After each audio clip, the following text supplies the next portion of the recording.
नमस्कार दोस्तों, आप देख रहे हैं जनता की आवाज, हमारा विशेष एपिसोड जनप्रतिनिधि से खास मुलाकात में। आज हम आए हैं मंसूरी। दोस्तों, अगर आपके गांव में हमारी जनता की आवाज की टीम नहीं पहुंच पा रही तो इन नंबर पर संपर्क करें 8824453339 पर। आपके गांव में भी जनता दरबार या जनप्रतिनिधि से खास मुलाकात का एपिसोड किया जाएगा। बीकानेर जिला मुख्यालय से 70 किलोमीटर दूर ग्राम पंचायत मंसूरी पंचायत समिति नोखा है। यहाँ के सरपंच संग्राम हुड्डा को चुनाव में 140 वोटों से विजय मिली। लगभग 5,542 जनसंख्या के इस ग्राम पंचायत में 3,593 मतदाता हैं और कुल 9 वार्ड हैं। यहाँ के उप सरपंच मोहन राम नाई हैं और ग्राम सेवक नंदराम थारोड़ हैं। आइए अब सरपंच और गाँव की जनता से खास बातचीत करते हैं। सर, सबसे पहले जनता की आवाज़ में आपका हार्दिक स्वागत है। आपका स्वागत है। सर, जैसे कि अभी लॉकडाउन के दरमियान कोरोना महामारी चल रही है, जैसे आप सबको पता है, तो इसके दरमियान आपने लॉकडाउन के दरमियान गांव में कौन कौन से कार्य किए ग्राम पंचायत के हित के लिए?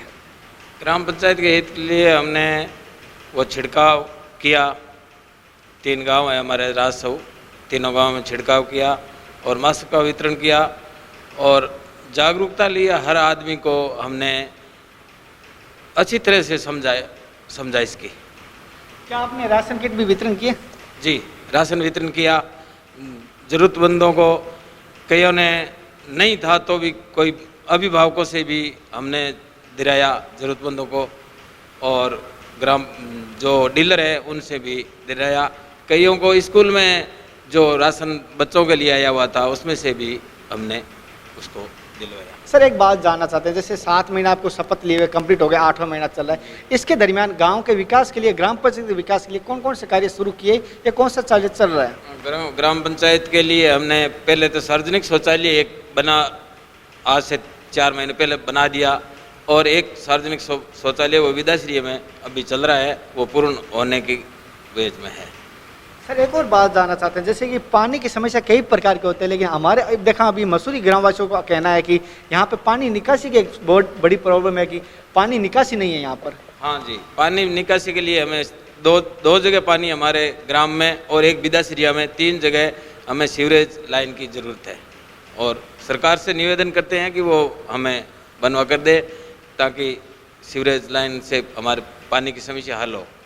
जैसे हर घर में, राजस्थानी में कहावत है, पहला सुख निरोगी काया। चिकित्सालय की हर घर में जरूरत पड़ती है कभी ना कभी, तो आपके ग्राम पंचायत देखा 3 गांवों की बड़ी हुई है, उसके लिए क्या आवश्यकता पर्याप्त है? हाँ, हमारे मसूरी गांव में तो है और विद्याश्री में ही है, लेकिन वो रहने के लिए जगह नहीं है। विद्याश्री में क्वार्टर नहीं है उनके लिए, और न पानी की सुविधा है। वो सरकार से मांग करते हैं कि वो ज़रूरत है लेटरिन घर या शौचालय की, वो हमें उपलब्ध करवाएं उनके लिए पैसे, और हम वहाँ रहने के लिए MN है, लेकिन वो यहाँ पर रह नहीं रही है। इसलिए नहीं रही है कि वहाँ पर कोई सुविधा नहीं है, पानी की सुविधा नहीं है उन पीने के लिए, वो कुंडी बनाए तो ही। सर, जैसे कि आप भी किसानी परिवार से हो, आप किसान हो, मैं देखा हूँ आपकी ग्राम पंचायत भी मैंने देखा हूँ, तीनों गाँव में किसानी क्षेत्र ज़्यादा है। तो अब इस बार देखा राजस्थान में टिड्डी का जो प्रकोप, बहुत भारी प्रकोप दिखाई दिया, क्या आपके ग्राम पंचायत में ऐसा कुछ हुआ? जी, हमारी ग्राम पंचायत में टिड्डी के लिए हमने पहले जो हमारे यहाँ जगदीश है कुचोर से, उनसे दवाई मंगाकर यहाँ ट्रैक्टरों से छिड़काव किया। टिड्डी आई तब, और फिर फाका हुआ उसी टाइम उनसे दवाई ला करके, या एक बार तो वो अपनी गाड़ी से, बीकानेर से गाड़ी आई, वो छिड़क कर गई, और हमने भी ट्रैक्टरों से दवाई छिड़काई। सर, एक और बात जैसे आपके एक जानना चाहता हूँ, आपकी नज़रों में और भी ग्राम पंचायत में कौन कौन सी समस्या सामने आ रही है, या उनकी समस्याओं को आप हल करने की कोशिश करो आपकी नज़रों में? हमारी ग्राम पंचायत में सड़कों से हम वंचित है। सड़क नहीं है, गांव में भी नहीं है, और कई रास्ता गांवों से लगता है, वहाँ सड़कें नहीं है, इसलिए हमें सड़कों की ज़रूरत है। और स्कूल में भी हमें बच्चों के लिए मतलब कमरों की आवश्यकता है। विद्याश्री में भी आवश्यकता है और मसूरी में भी आवश्यकता है। तो मैं सरकार से निवेदन करता हूँ कि हम कमरा उपलब्ध करवाए।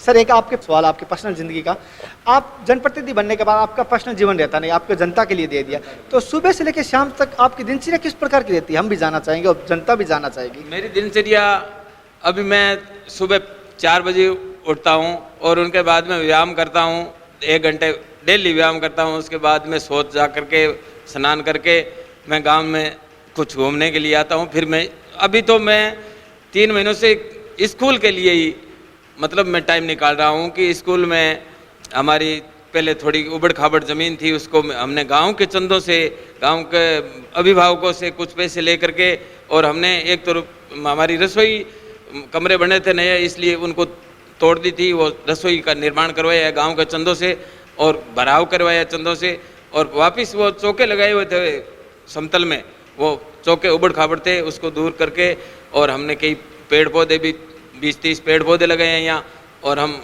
स्कूल को बढ़िया बना रहे हैं। सर जैसे कि गांव की जनता ने आपको बहुमत दिया, गांव की जनता भी देख रही है, अन्य ग्रामवासी भी देख रहे हैं, 210 गांववासी आपको देख रहे हैं, तो एक जानना चाहेंगे गांववासियों को किस प्रकार धन्यवाद कहोगे और गांववासी को किस प्रकार सहयोग कहोगे, क्योंकि गांव का विकास के लिए जनता का सहयोग अति आवश्यक है। गांव वालों से मुझे इतनी उम्मीद है कि हम जो भी गांव से मांगते हैं वो हमें उपलब्ध करवाते हैं, इसलिए मैं गांव वालों को धन्यवाद देता हूँ कि वो हमारे मतलब हमसे जुड़कर, एक दूसरे से जुड़कर मिलजुल कर चलते हैं हम, और हमारे कोई द्वेष भाव नहीं। हम चुनाव लड़े थे, लेकिन हमारे चुनाव लड़ने की कोई ऐसा नहीं है कि हम चुनाव लड़के वो मेरे से पार्टी रखते हैं, मैं उससे पार्टी रखता हूँ, कोई नहीं। हम एक जगह बैठते हैं और वो हमारी मदद करते हैं, मैं उनका काम करता हूँ। सर एक बात जानना चाहता हूँ आपके पर्सनल जीवन के, एक और सवाल मेरे दिमाग में आया। सर आपने राजनीति में जो चुनाव में पहली बार आए हो या पिछले आप क्या करते थे, किस प्रकार आप राजनीति में कदम रखा? मैं पहले ग्राम पंचायत सादासर, उस टाइम हमारे मसूरी की ग्राम पंचायत सादासर लगती थी, उसमें मैं उप सरपंच बना हुआ था, और उसके बाद में जस्ट पैरा टीचर का मतलब अशोक गहलोत ने चलाया, उसमें मैं पैरा टीचर लगा और 17 साल में पैरा टीचर रहा मेघवाड़ बस्ती मसूरी में। आज मेरी स्कूल कोई भी देखे तो वो स्कूल जैसे लगती है कि सीनियर स्कूल है, उसमें पेड़ पौधे आप अभी देखो तो मेरे 60 पेड़ तो मेरे लगाए हुए खुद के, और जैसा मैं करता था वैसा ही एक पोटलिया मेरे गांव का ओम प्रकाश पोटलिया है, अभी उसमें टीचर है, उसने भी बहुत मेहनत करी है, 3-4 सालों में पौधे लगाए हैं। तो अभी उस स्कूल में जाकर के आप देखोगे तो 100 पेड़ मिलेंगे आपको, और वो स्कूल को जाकर के देखे तो आप बगीचा जैसे बगीचा है वो लगे। मेरे स्कूल के लिए मेरा पहले से भी, जिस टाइम में उप सरपंच था और एक ही टीचर था, प्राइमरी स्कूल थी, उसी टाइम में बिना पैसे इस स्कूल में बच्चों को पढ़ाया था। आज जैसे सोमलाल है, इस तरह के इसी अवज के लड़के हैं, वो मेरे पढ़ाए हुए हैं। मैंने 3 साल तक फ्री यहाँ उप सरपंच था, भाई मेरे थे वो घर का काम करते थे और मैं यहाँ बच्चों को पढ़ाता था। सर एक और बात जानना चाहता हूँ, जैसे आपने नवयुवकों का कहा है तो आपको एक याद आया तो आपके स्टूडेंट के सामने सभी देख रहे होंगे, लेकिन अभी एक जैसे देख रहा हूँ कि बेरोजगारी का लेकर मेरे सामने कमेंट बहुत आते हैं, सवाल भी बहुत आते हैं कि सर आप बेरोजगारी को लेकर उनसे सवाल करना चाहिए, उनके विचार जानना चाहिए। तो बेरोजगारी को लेकर आपके क्या विचार है, क्यों जनप्रतिनिधि हो तो आपके एक आदर्श भी बनते हो आप? बेरोजगारी के लिए मेरा विचार है कि नवयुवकों को सरकार नौकरी दे। सरकार जैसे सरकार नौकरी नहीं है, इन्हें कोई पैसे से या मतलब इन्हें अपना व्यापार धंधा और कुछ करके अपना जीवन है वो आगे बढ़ाएं। सर जैसे कि 1-2 महिलाओं से मिला था जिनको वृद्ध है पेंशन, विधवा पेंशन उनकी पेंडिंग है या मिल नहीं रही है, ऐसा कहीं आपकी नज़रों में आया क्या? नहीं, ऐसे तो कोई 1-2 केस उनके वो मतलब कागज सही नहीं है, इसलिए उनके कोई परिचय पत्र नहीं है या कोई आधार कार्ड नहीं है, तो इसलिए वो वंचित है और कोई वंचित नहीं है। आपके सरपंच महोदय के विचार किस प्रकार के लगे कमेंट द्वारा जरूर बताना। अगर आपको लगता है आपके सरपंच महोदय नहीं सुन रहा है या प्रशासन नहीं सुन रहा है, नीचे नंबर दिए गए कंप्लेंट नंबर, वहां आप संपर्क करें। आपके गांव में जनता दरबार लगाया जाएगा। दोस्तों एक बार फिर आपसे सवाल कर रहा हूं, हमारे द्वारा दी गई जानकारी कैसी लगी कमेंट द्वारा जरूर बताएं। जय हिंद, वंदे मातरम।